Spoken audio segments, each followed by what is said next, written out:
ano po ang legal basis ng Commission on Audit para sa kapangyarihan nila sa pag-issue ng circular?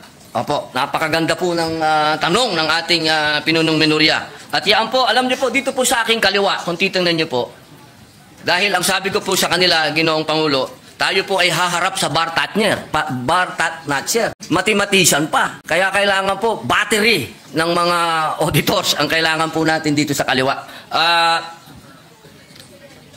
Ano po? Yung susunod, mas importante rin po. Sige po, basahin ko na po. Baka kasi English baka may Tagalog kasi dito.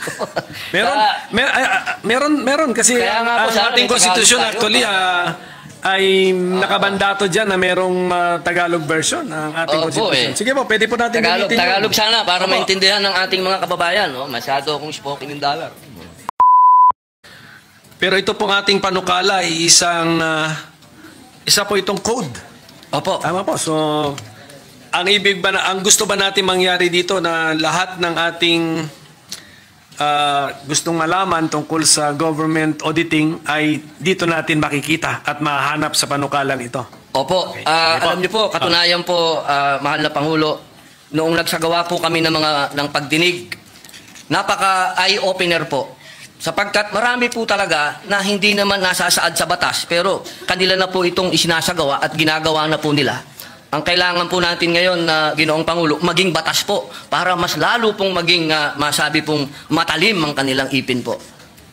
Pero yung mga sinasabi po nating existing practice na ngayon na ginagawa nila ay ano po ang legal basis nun? Opo. Kasi ito by, siyempre, bago nila ginawa yan, kinover muna nila sarili nila ng, ano ba tawag, circular ba? Opo, circular. O, sige. Ano po ang legal basis ng Commission on Audit para sa kapangyarihan nila sa pag-issue ng circular? Opo, napakaganda po ng tanong ng ating pinunong minorya. At yan po, alam niyo po, dito po sa aking kaliwa, kung titingnan niyo po, dahil ang sabi ko po sa kanila, Ginoong Pangulo, tayo po ay haharap sa bar tatner, mathematician pa. Kaya kailangan po battery ng mga auditors ang kailangan po natin dito sa kaliwa. Ano po?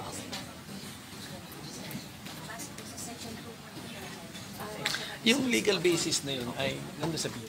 Section 2 ng Konstitusyon. Opo.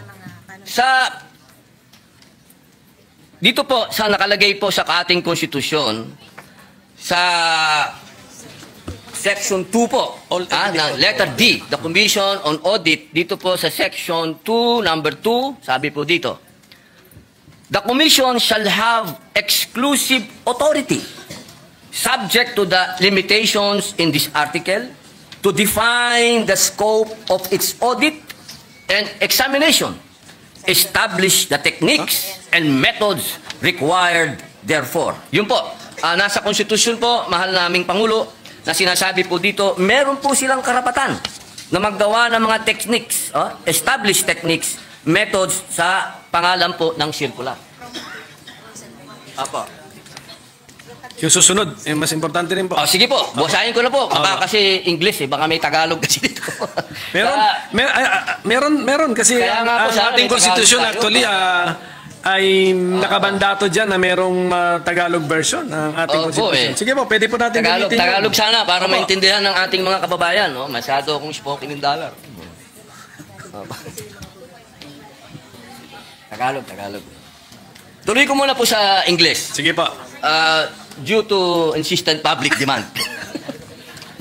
Therefore, and promulgate accounting and auditing rules and regulations, including those for the prevention and disallowance of irregular, unnecessary, excessive, extravagant, or unconscionable expenditures or uses of government funds and properties. Malinaw po dito, Ginoong Pangulo. Ito po naman sa Tagalog, dapat magkaroon ang komisyon ng tanging otoridad batay sa mga katakdaan sa artikulong ito na magtakda ng saklaw na audit at pagsusuri nito, magtatag ng mga kaparaanan at pamamaraan na kinakailangan ukol doon at maglagda ng mga tuntunin at alituntunin sa pagtutuos at pag-audit kabilang ang mga ukol sa paghadlang at di papagpaghintulot sa mga paggugol o paggamit ng mga salapi at ari-arian ng pamahalaan na tiwali, hindi kinakailangan, labis-labis, maluho o hindi makatwiran. Yun po, Ginoong Pangulo. So, sa ngayon po, ang COA, aside from the circulars that they have issued, and aside from the constitutional basis in the 1987 Constitution, ano po ang batas na nag-govern sa kanilang mga kilos? Sa ngayon po ay Sa ang ngayon, kanilang yes. batas.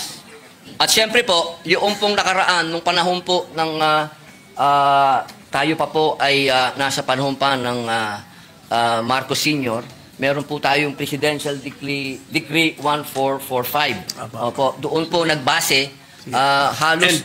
Opo. And that is a 1978 law. So, ibig na, ang gusto natin na sabihin ngayon, ang basic and fundamental auditing code na sinusunod ng COA sa ngayon is a 1978 law. Opo, Okay. opo. Yung 1978 auditing code na yan, paano naman siya binago ng mga detalye na nandun sa 1987 Constitution?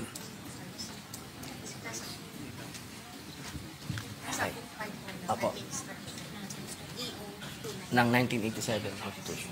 Ayan, napakaganda po ng iba talaga pala pag may battery ka dito po. Opo. Ito po, ang sabi po nila, nandoon po ito sa Book 5 ng Admin Code of the 1987 Constitution. Meron po ba tayo? Book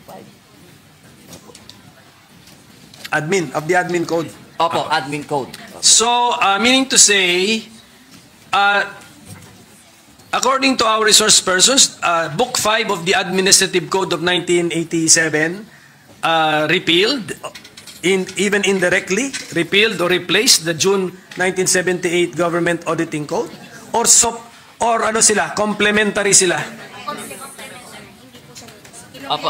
Opo. Okay. Siya daw po ay complementary. Okay, sige. Opo, Kaya nga, ang tanong ko nga, Mr. Opo. Okay. So, ang gusto nilang sabihin sa atin is, sa ngayon, hindi naman talaga nakarely ang COA sa isang 1978 na issuance. Opo.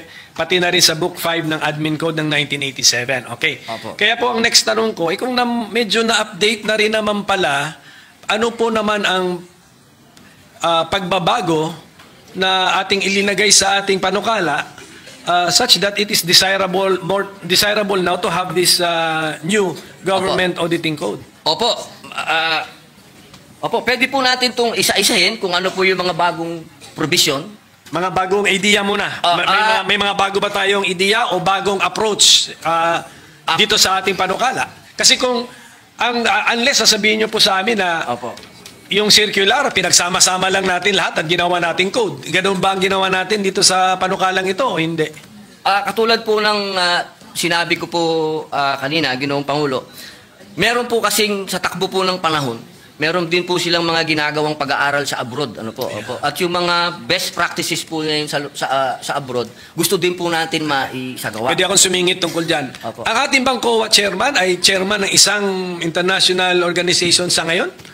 Para pagkaalam ko, chairman ata siya ng isang international organization. So, Siya po ay member po. member. Opo, Okay, member automatic po na siya. may member tayo. Sige po, so continue sir. Kung ano yung kung may bago bang ideya dito sa ating panukala na hindi pa captured ng Book 5 of the Admin Code and the 1978 General Auditing Code data tawag na, or Government Auditing Code, yes. Opo. Kasi po may mga kaso po din, marami din pong mga bagong na desisyon ng Supreme Court na mga kaso po na nakakapag-define po ng mga kailangan sundin ng COA o sundin ng mga tao po. Opo. Kaya kailangan po yung mga batas na bago, ito pong ating ginagawa na mapalakas po para maisama na rin po yung mga Supreme Court rulings po na may kinalaman po sa COA at yung mga practices na rin po ngayon ng COA na ginagawa na rin po nila na maging batas po. Opo. Siguro po, Mr. President, maganda yon. Kung mabigyan lang tayo ng idea o sample ng ating sponsor, Opo. ano ang mga bagong ideya na nakuha natin sa jurisprudence na ilinagay na ngayon natin sa panukala, ano ang mga bagong idea na nakuha natin sa ating participation sa international organizations and fora na ilinagay na rin natin ngayon sa ating panukala. So para masundan po natin yung mga bagong Opo. ideya sa ating panukala. Meron po ito, kanina umaga, amin itong pinag-aralan. Section 27 ba yun? Sandali lang po. A minute suspension, Mr. President. Opo. Session is suspended for a minute. I think the sponsor was in the process of answering the question already, Mr. President. So. Opo. Ginoong Pangulo, meron pong mga pangyayari, katulad po ngayon, habang iniaantay po natin yung para sa Supreme Court, tatalon lang po ako. Katulad po sa Section 60, sinasabi po dito, Ginoong Pangulo, na katulad po kahapon, napag-usapan po natin yung e-governance. So dito po sa Section 60 ng ating panukala, nasasabi po dito, ay dinagdag po natin ang electronic transaction, katulad ng electronic documents, electronic collection, and electronic project. Ito po na rin ay pinapractice na rin po ito ng COA po sa ngayon. Yan po yung isa po na masasabi po nating malaking pagbabago. Opo, at dito naman po kanina, nagkaroon po ng kaso na dinesisyonan po ng Korte Suprema. Meron na? Yes. Ito po yun, Section 27. Matagal na po itong pinapractice ng COA. Ito po ay patungkol sa pagbabawal sa mga private entities for rendering audit or related services to government agencies. Kailangan muna po ng COA's approval kung kukuha ng pribadong entidad para gumawa ng mga audit sa mga government agencies.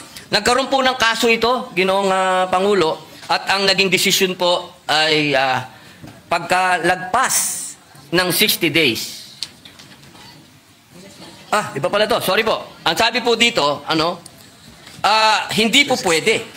Pwede na pwedeng kumuha ng pribadong auditing firm yung private ng mga government agency po. Pwede po silang kumuha. Opo. Hindi po pwede na ang sinasabi po. Kasi ito, ang ano po nito, galing po ito sa deliberasyon ng 1987 Constitution.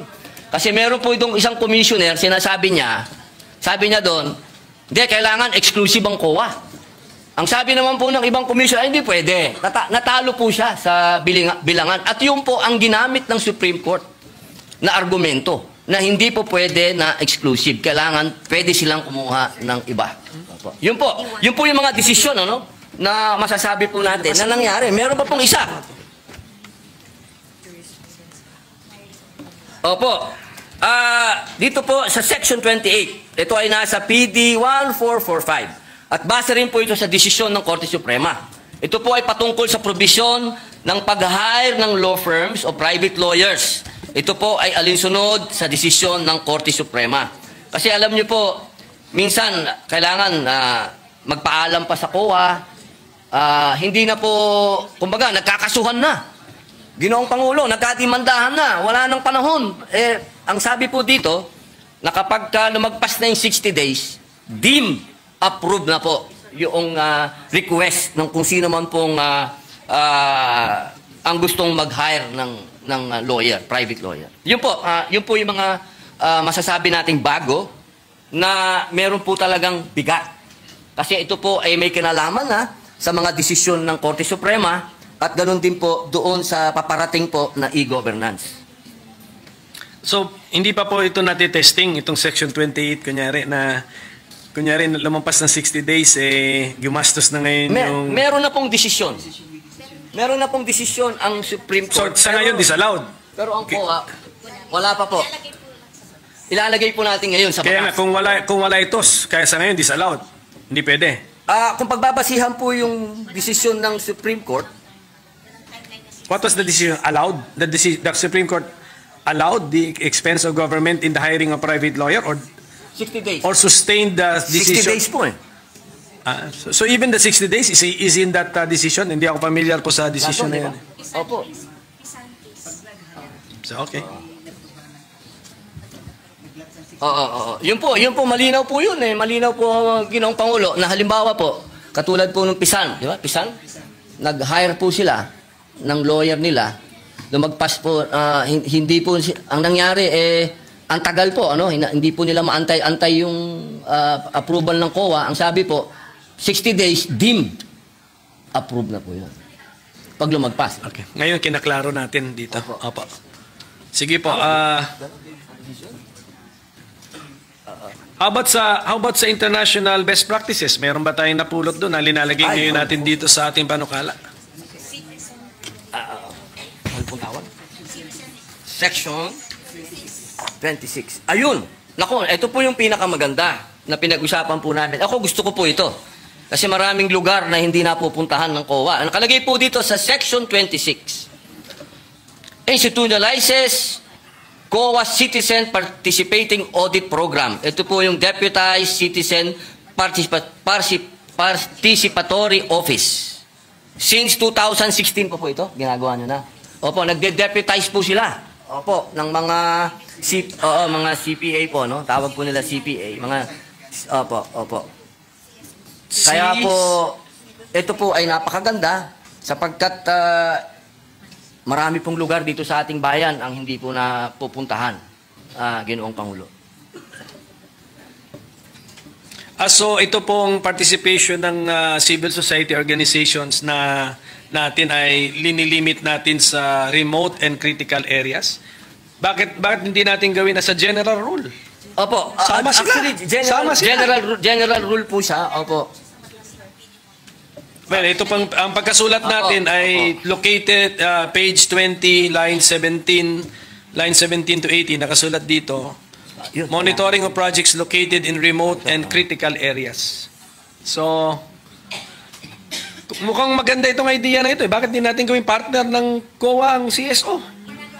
For all, if you want. Opo, yun daw po, practice na po na raw nila Ginoong Pangulo. Ito po yung ginagawa na raw po nila. Opo. So, balikan po natin itong 26, ano natin? Opo. I-expand po natin. Opo. Hindi ba sa bidding ay required, sa public bidding, required ang mga observers from civil society rin? NGO, ganon? So, pag ino-audit ba ng COA ang isang project, tinitignan ba nila how the public bidding was conducted? Kasali po ba yun? Do they also, and in the process, do they look for the participation of the CSO or NGO or PO? Wala yung... Pwede pa natin ito improve. Okay po. Limited lang daw po ang binibigay. Sige. Opo, doon sa... Pero sa lahat po ng bidding nandun. Kayo? Ang COA. Opo, ang COA po nandun. Sa lahat po ng bidding na... Sige pa, so nakita naman natin andun yung attempt sa Section 26. Hindi ano na natin? Mas broad na. Ano na natin yung spirit nung panukala, nung section po, ayusin na po natin. Opo. Tapos Mr. President, bago ko ito malimutan, may mga concerns na riniraise yung mga private entities na it's either meron silang ano ba yun yung sa PPP? PPP. Because of the PPP, allowed ang private entities na parang meron siyang merger of activities or transactions with the government. Yun, meron silang isang section po rito, section 24, if I'm not mistaken, na yun po ang concern nila na ano bang klaseng audit authority ang gusto ma-exercise or pwede ma-exercise ng COA sa kanila under our bill, Mr. President. Opo. Ito po ay napakagandang tanong po ng ating pinunong minorya sapagkat ito po ay napakarami na po talagang tumawag din po ng aking pansin dito sa usapin nito. Kaya ito din po ay nagkaroon din po kami ng napakahabang talakayan dito. Ngunit ako din po ay nasagot ng COA sapagkat una po nilang sinabi sa akin na meron daw po talaga na tinatawag na Republic Act 11966. Ito pong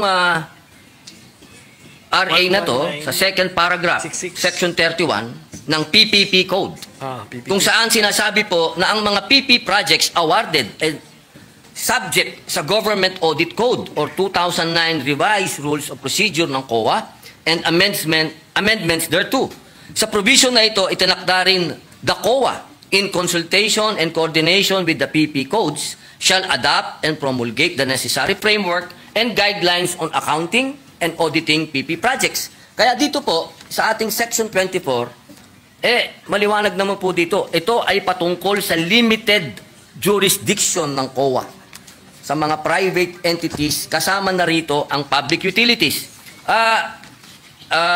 Kung meron po tayong mga pumasang batas na patungkol po dyan, yung RA number 11659, ito po yung Public Service Act.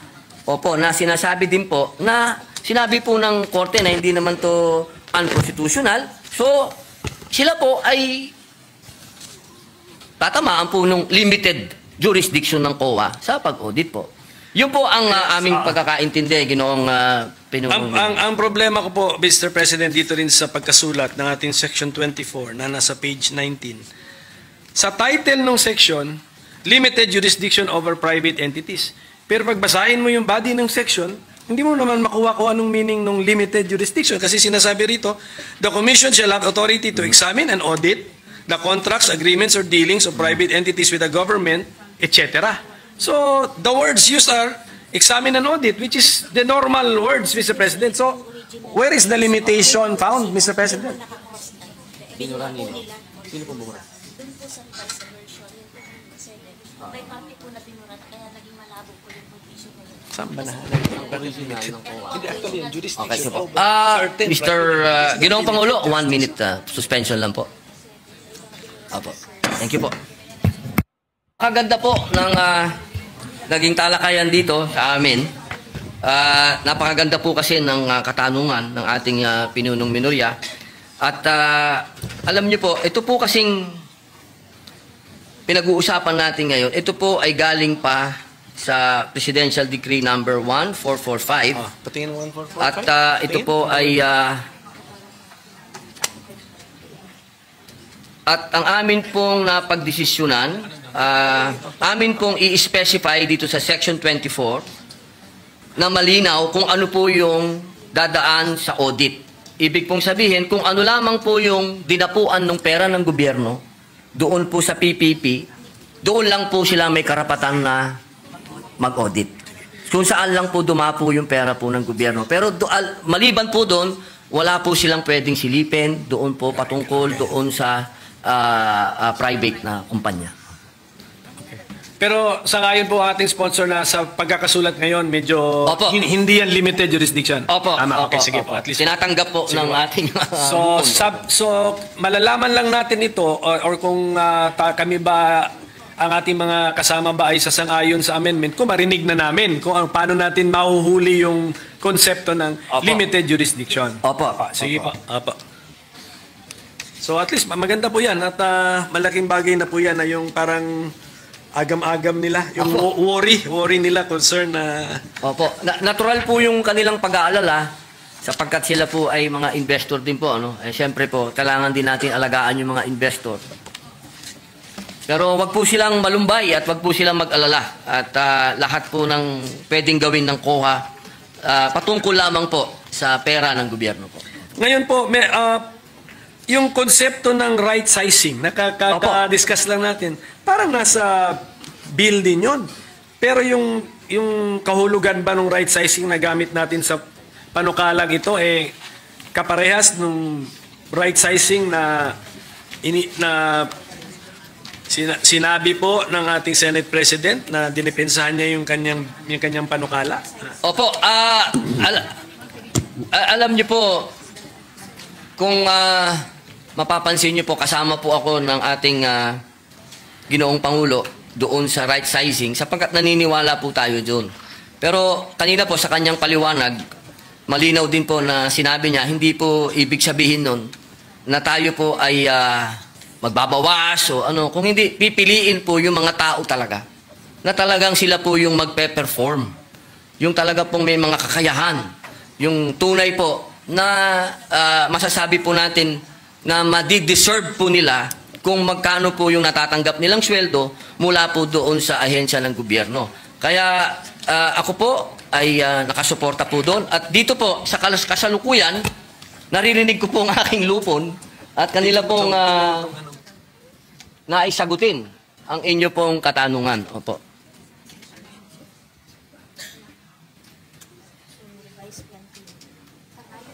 Ang dito. Ang BBM. Okay, magkama. Araw-araw akong inaayuntin ako eh. Opo. Katunayan po, Ginoong Pangulo, lahat po ng aksyon ng COA na may kinalaman po sa organisasyon po nila, ito po ay dumadaan po sa DBM. Yun. Opo. Ito po ay ina-approve ng DBM. Ang kanila pong tinatawag na revised plantilla. Opo. Wala po silang pagmamalabis po na ginawa patungkol po sa right size. Hindi natin binabago yon. Yung authority ng DBM na daanan ng kanilang ideya o proposal at magbigay ng approval ay nandito po sa ating panukala. I-retain natin yon. Opo. Opo. Kasi meron po akong, kunyari po nasa page 17, lines 5 to 7. 5 to 7. Yes, the commission proper may effect changes in the organization and functions of the commission as it may deem necessary in the exercise of its fiscal autonomy in order to carry out its constitutional mandate. Hindi po ba pwede itong ma-interpret? Kasi doon sa word na organization, pati function nga eh. Hindi ba pwedeng ma-interpret ito na pwede na nilang hindi hintayin ang desisyon ng DBM? At saka yung functions na ito, pwede ba nilang baguhin itong code na ginagawa natin, Mr. President? Okay. Ginoong Pangulo, ito pong provision ng 5 to 7. Line 5 to 7. Page 17. Opo. The commission proper may effect changes in the organization and function of the commission as it may deem necessary in the exercise of its fiscal autonomy in order to carry out its constitutional mandate. Opo, yun po ang kasagutan po nila. Nasa special provision daw po ito ng GAA. Hindi, paano nga to na paano interpretation po nito? The commission, the COA can create additional positions and not need the DBM's approval because meron silang exercise of fiscal autonomy? Opo, basta hindi lang po sila lumalagpas sa budget. Basta nandun lang po sila sa budget. Paano sila nabigyan ng budget? In the first place, di ba kung kinocompute ang budget, PS, MOE, capital outlay. Also. Pero lahat po yun, Ginoong Pangulo, dumadaan pa rin po sa DBM yung lahat. Opo, upon approval po ng DBM. So ang gusto natin sabihin, ito pong paragraph na ito ay nasa GAA at lumalabas yan year after year after year. Check mo. Special provision po. Pwede po natin pasahin. Sige po, titingnan na lang po natin. Basta, kasi ayaw natin ng natin ng... Doon po ba sa... sige, pakitingin na lang po yung... Doon po ba? Pati po ba sa special provision ay binanggit ang fiscal autonomy? Ito po. Tingnan natin. Apa. Page. Saan to? Page 11. Andito? Dahil lang po. Minute suspension po, Ginoong Pangulo. Session suspended. Notwithstanding any provision of law to the contrary and within the limits of appropriations in this act, the chairperson of the Commission on Audit, COA, is hereby authorized to formulate and implement the COA's organizational structure. B. Fix and determine the salaries, allowances, and other benefits of the COA personnel in accordance with the rates and levels authorized under RA number 6758 as amended and RA number 6686 as amended. And C. Create new positions, transfer an item, or make other adjustments in the personal services itemization whenever public interest so requires. Implementation of the foregoing shall be subject to compliance with organization, staffing, and position classification and compensation standards of the DBM. Scrap and build policy and submission to DBM of a resolution stating the changes in the organization and staffing in accordance with the foregoing standards and policy for proper documentation. Yun po, Ginoong Pangulo. Okay. Wala pang Tagalog. Yan? Pero alam niyo yung tanong ko po. Kung yung paragraph na yan, lines 5 to 7, Opo. ay nandun sa special provision, ang layo po nung binasa ninyo, hindi naman yung paragraph na yan eh. So siguro ang sinasabi nila sa atin, kinompress yung at linagay. Pero delikado po kasi mag-compress tayo ng ilang ideas kasi when we re-expand the compressed sentence, pwedeng iba na ulit yung conclusion natin, iba na po. So mukhang ang sagot sa tanong ko, hindi. Wala itong paragraph na lines 5 to 7 ay wala sa special provisions. Hindi po. Wala po. Maaari po natin kung gusto po niyo, at sa palagay po ng ating pinunong minorya at professor na i-adapt na lang po natin yung dati, ay mas maganda po yun. Hindi, ang aking point po, mag-ingat po tayo kasi sabi nga natin kanina na kino-concede ng COA na yung kanilang reorganization or any changes sa kanilang organization, lalo na sa pag-hire ng paggawa ng mga posisyon, ay kinakailangan ng approval ng DBM. Okay? Ingat lang ako dahil diyan sa paragraph na yan, mukhang pwede nating isantabi ang requirement na kailangan ng approval ng DBM. So, yan lang po. Kung pwede rin natin balikan yung last paragraph ng Section 16, Mr. President. Gawan na ng paraan yan. But Mr. President, actually marami pang section dito na binimension nata ang fiscal autonomy ng COA, pero kung pwede sa susunod na natin pag-usapan kung anong ang meaning ng fiscal autonomy, paulit-ulit na lumalabas dito sa auditing code na to. Kasi kailangan maintindihan po natin yun. Kasi meron din akong bill sa judiciary fiscal autonomy. Tapos ang CHR claims na meron silang fiscal autonomy. Nawala naman yung phrase na yun sa constitutional provisions concerning the CHR. So at this point, Mr. President, with the permission of our sponsor, if this representation can suspend his interpellation on this very important law. Alam kong very important ito, alam ko timely ito, alam ko nagmamadali tayo. We will extend our full cooperation, but unfortunately this is a code. Sa sheer length, kailangan ng talagang daanan natin ito. Pero mas importante sa importance niya eh. Kasi buong gobyerno subject to this code, plus yung limited jurisdiction sa mga private entities na magdi-deal sa gobyerno, aabutin din sila ng code na ito. So ganun po kahalaga ito. Kaya sana maintindihan po ng ating mga resource persons na iti-testing natin yung mga ideas, yung mga concepts, old concepts, i-testing natin kung relevant pa ba, applicable pa ba, then kung yung mga new concepts, iti-testing din natin kung mag-work ba sa tunay na buhay. So that is the purpose of our interpellation. But we are the minority is supportive of this bill. Napapanahon na. If 1978 yung PD, 1987 yung Book 5 ng Admin Code, ano na po yun? 30 plus years na ang basis. Nagbago na mundo. Sige po. So, and of course, I know for a fact na very exposed ang ating mga auditors to their participation in international organizations and fora. And in fact, meron tayong mga auditors na hinahire ng UN. Tama? Tama. So, must be, na yun, parang, anong tawag mo nun? Parang endorsement or ano ba? Patunay na po yun. Patunay or pagkilala sa galing at abilidad at reputasyon ng ating mga auditors. Okay? So, yun lang po yun. So, I hope they understand may konting delay, but this is a necessary delay. I hope they understand. So, thank you, Mr. President, if I can suspend my interview. Senator, Maraming salamat po sa... Thank you, Senator Padilla.